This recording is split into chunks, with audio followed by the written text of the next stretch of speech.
My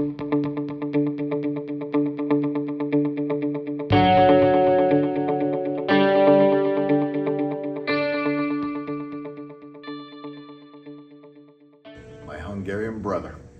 I first met Johnny when we were in elementary school. I believe he was only first grade, and there were rumors flying around our neighborhood that there was a child prodigy with baseball power like no one had ever seen. Being a young kid, we thought there's no way. So we played his team, the E. Neals. We were on the Pershing Pirates, and the youngster cranked about 2 or 3 over a building, and everybody believed that, including me. That relationship continued to grow, and fortunately we ended up teaching together at Piper Middle School and at Edison Junior High School for quite a while. John, it's been a great honor having you as a friend. You know I cherish your friendship. You're a Hall of Fame father, a Hall of Fame husband, a Hall of Fame teacher, and a Hall of Fame coach. You had a way of letting kids into your heart, and you had a way of building up kids, especially the ones who maybe weren't the starters, guys that you really looked out for. And you just had a special way about you, and when the big guy was around, you knew everything was going to be okay.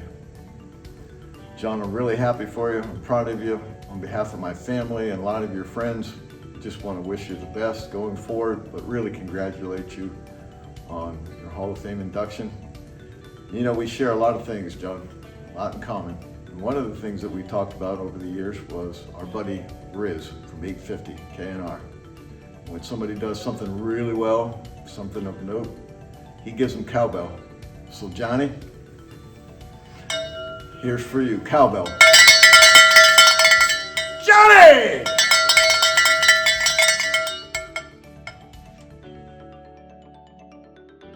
I first met John 47 years ago when he was a freshman.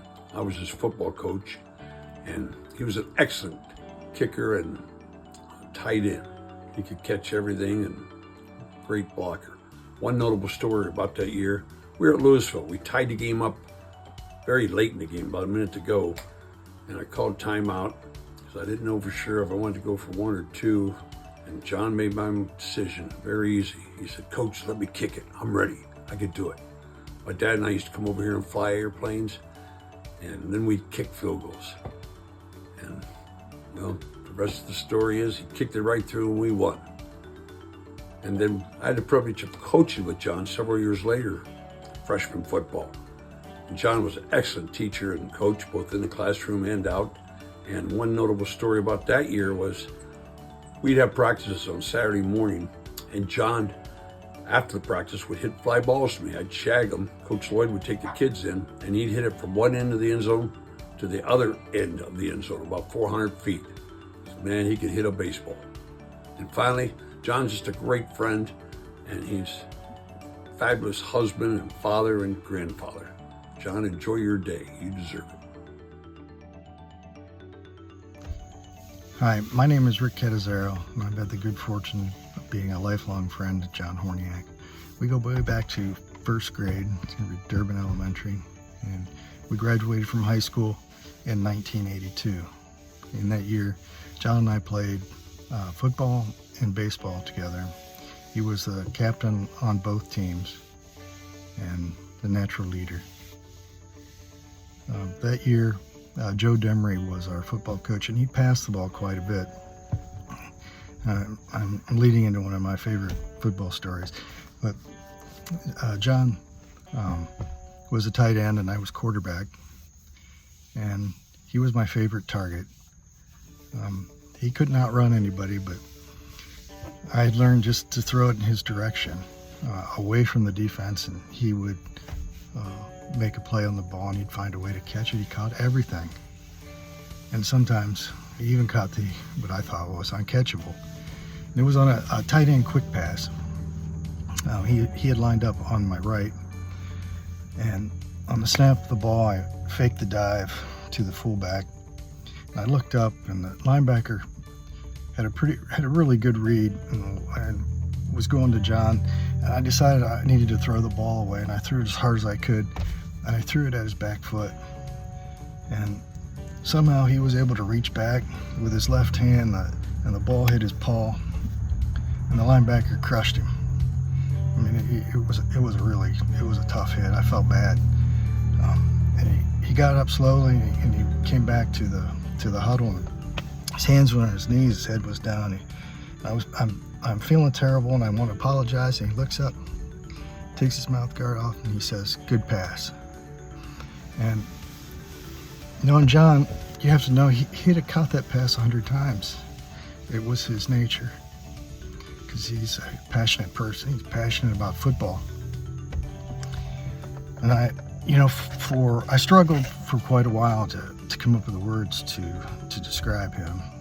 And finally, I turned to Google, and I actually typed in, define a passionate person. And there on the screen it said John Hornyak. I was amazed. So it says, I wrote it down. Google defines a passionate person as having intense enthusiasm, high energy, unwavering optimism, self-drive, a willingness to take calculated risk, and a commitment to learning and perseverance, making them inspiring to be around. And that's John. In junior high, he was passionate about kicking the football. He would stay after practice, taking advantage of all those dozen balls or so that coaches had. And we'd shake balls for him, but he'd kick and kick, and he'd kick until the coach was ready to leave. But he tried to do that after every practice. He got better at it, but he was never happy with the accuracy. It kept getting better, and finally we got to high school, and I don't know how he did it. It's just John, but he acquired a shoe that was flat across the toe. So, and then he was able to tie up the toe. I think he wrapped a lace around the calf and around the front cleat of that, and his foot was kind of like this. And he would kick. He was as accurate, and he was as happy as could be with money. And he was our kicker. And that's just the way he was. He was going to find a way. And he just didn't quit. No quit in him.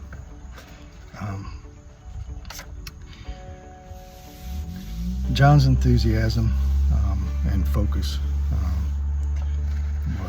was always something enjoyable to watch. In baseball, it was a winter baseball drills. I was watching him one day. He was hitting balls off the tee, and that is it was really boring for me. I could do it 10 times, and I was ready to move on. But John, he could do it all day. He'd put the ball up on the tee, and he'd focus, and he'd swing, and he'd shake his head if he liked it, and he'd get another ball and put it on the tee, and he would be focused again and gave it his all. If he hit the sweet spot, you'd hear him, he'd hoot and he'd holler. We'd get that next ball, and he would do it again and again and again. The same focus, the same energy, time and time again. He could do that till he couldn't swing anymore. And that's how he was. He was like that in football in 2 days. He was like that in those dreadful winter baseball practices. That's just the way he was, the way he is.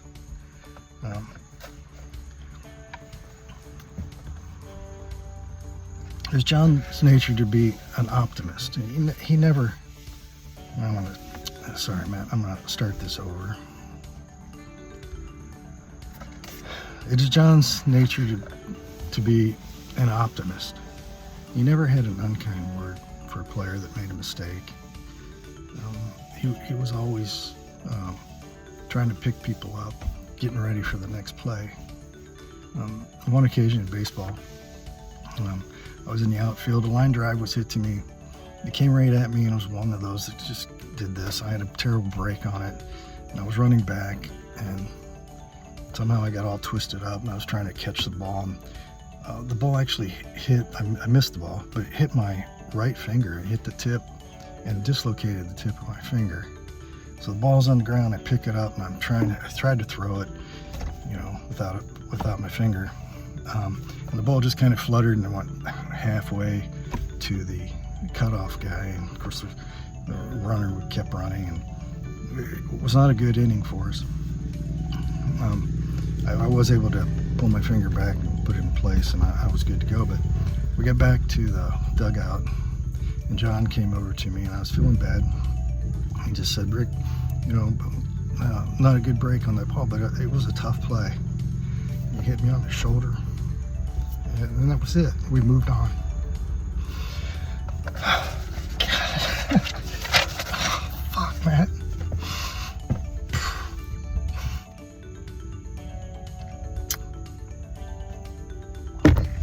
Give me a minute.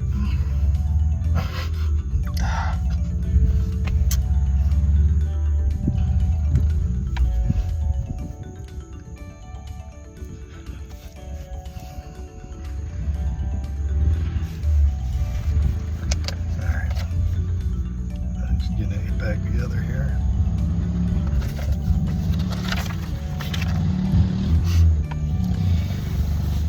So no matter, how optimistic and positive he was, there was also another side to him that I wanted to share with everybody. He didn't tolerate poor sportsmanship, ungentlemanly behavior, or lack of effort from his teammates. As that occurred, he went into a red zone, and it was ugly, and you'd never want to see that again. John was also passionate about literature. He loved, books, poetry, song lyrics.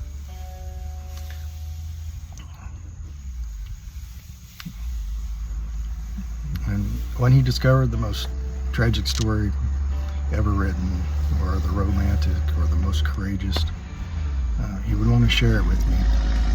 And he would tell that story with such passion. He would be transported, and he told it with enthusiasm. It was always so enjoyable to hear him talk about it, those things he loved.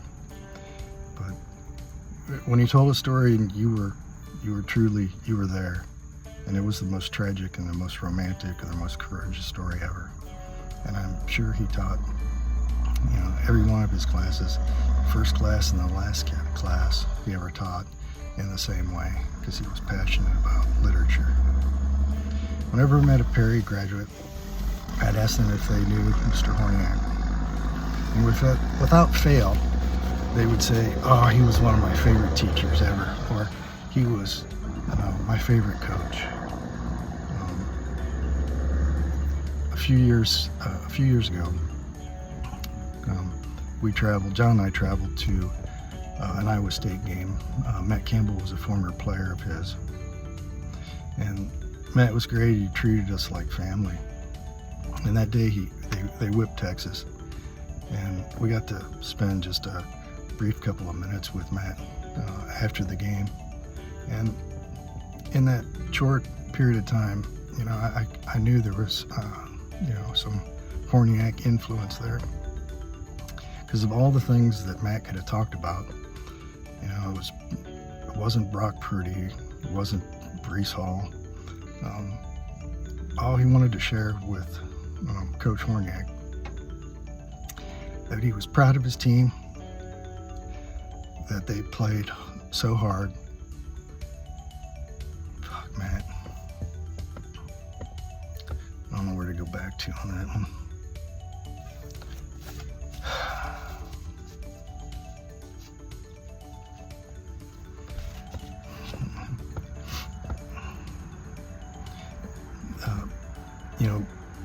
In that brief period of time we were with Matt, he didn't want to talk about, the great plays made by Brock Purdy, or how good Brees Hall was that day.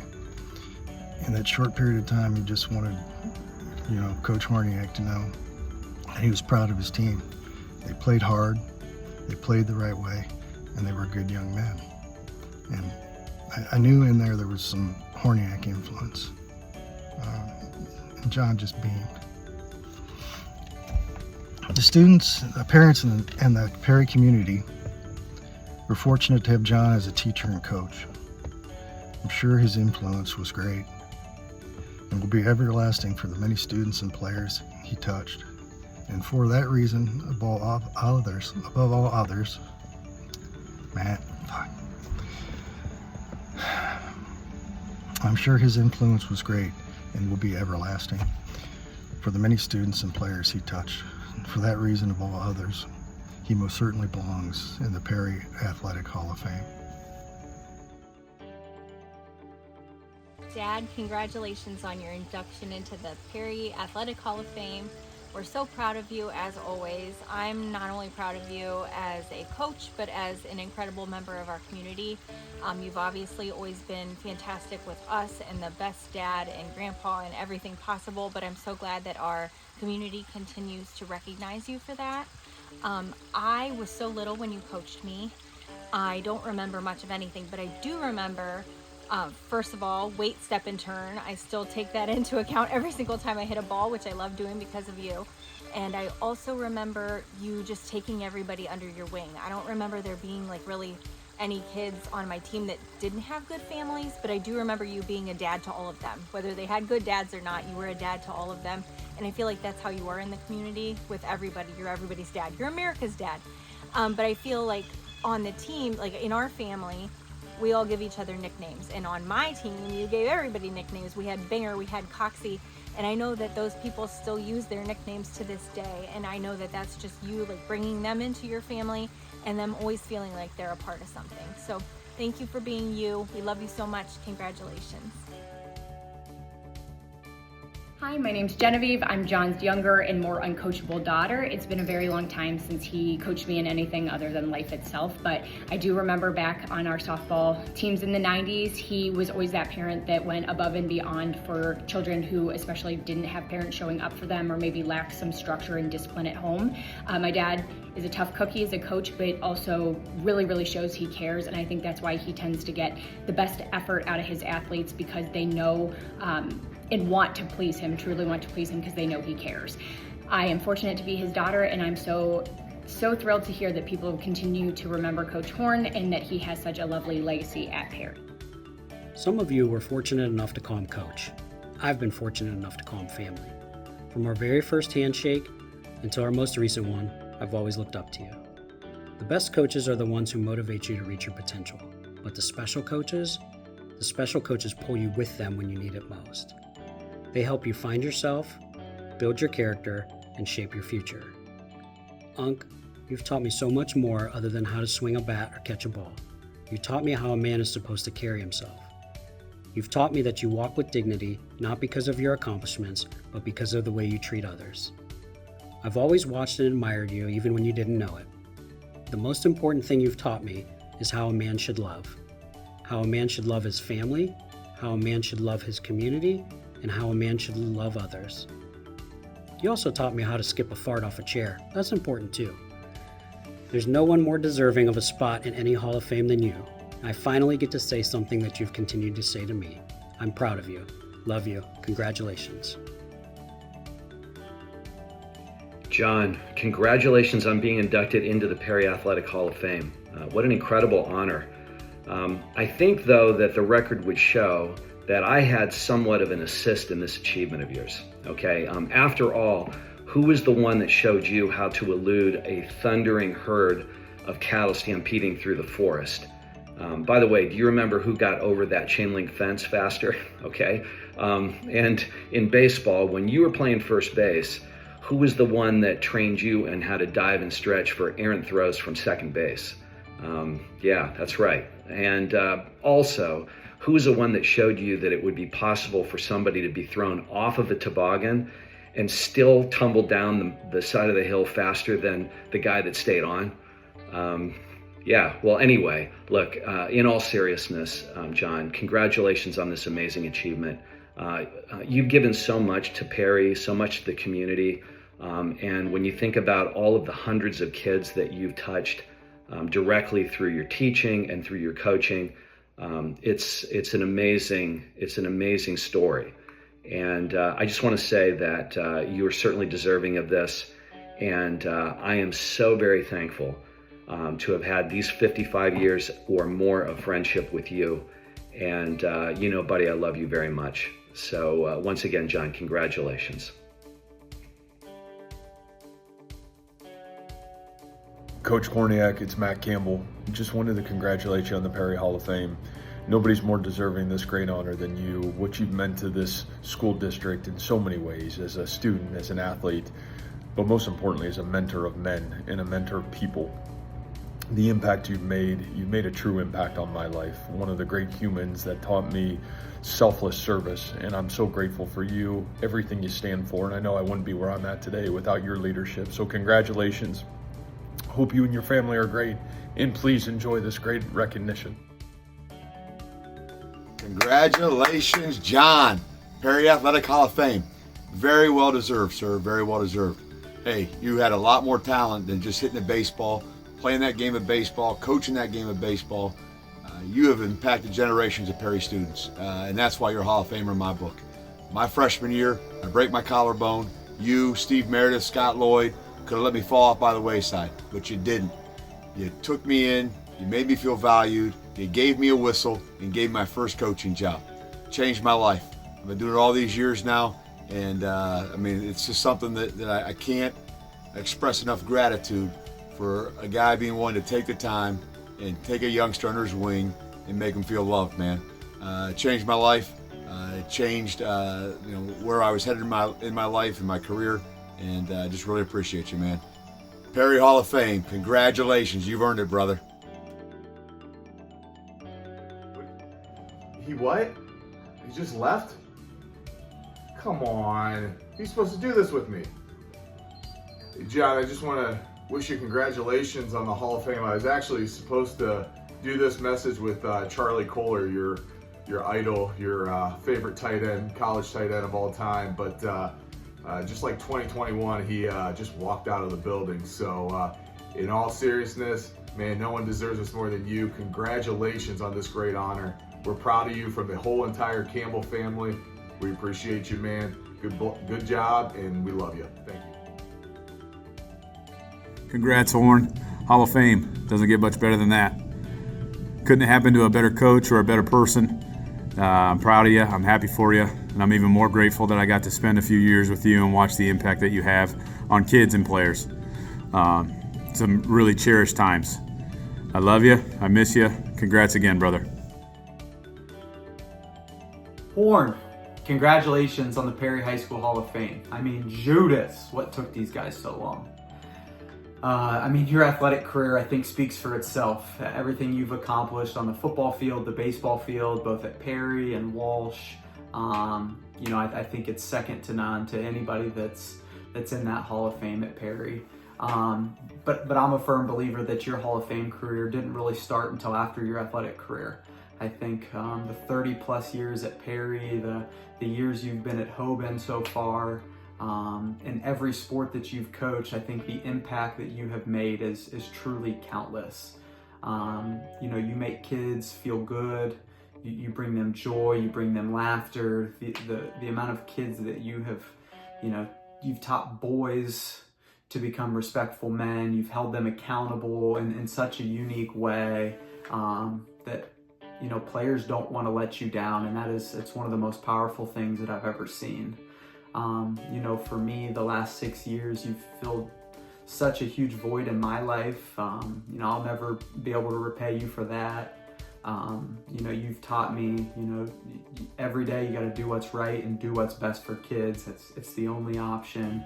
You've improved my English quite a bit. I proofread my texts a little bit now. I proofread emails. I ask you to proofread.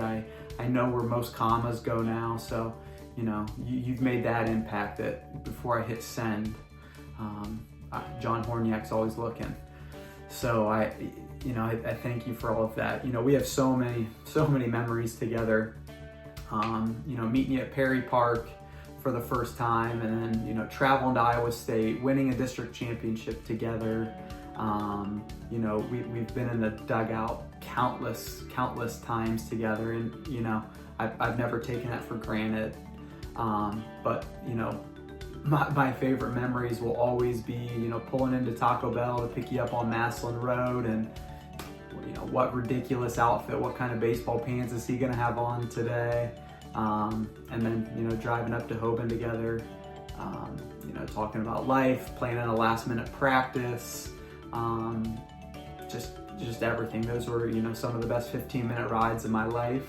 And I just can't thank you. So, you know, the Hall of Fame career, I know you're getting honored athletically, but John Hornyak, the Hall of Famer, is because of all of the people that you have impacted, all of the coaches and all of the kids that will, you know, carry on the lessons that you've taught us for life. So congratulations, thank you. What an amazing accomplishment.